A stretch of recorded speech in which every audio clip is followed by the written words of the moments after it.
The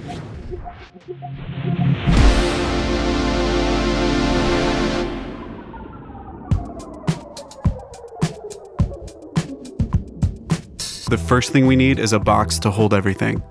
Let's drag a box from the sidebar into the canvas. We'll name it Hero BG.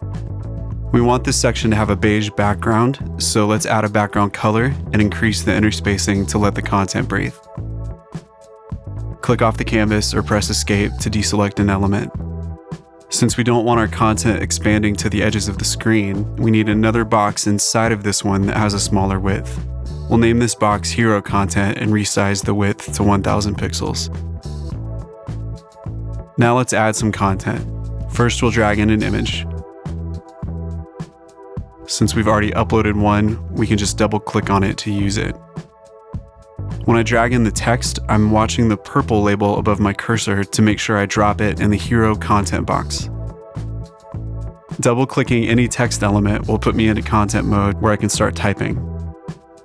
Keep in mind that any changes, including these text edits, update in real time for other users.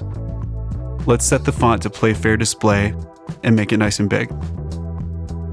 To return to build mode, double-click anywhere that isn't text.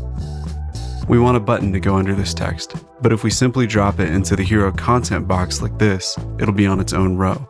So we need to group the text and button into their own box. Once we move the text and button into that box, we can then select the button and put on the finishing touches. Drag the top handle to add spacing above and then drag the button itself to snap it to the left. Lastly, we'll hover over this button's label to quickly select the containing Hero Content box. Box items are distributed along a 12-column grid, which we can easily adjust and add space between.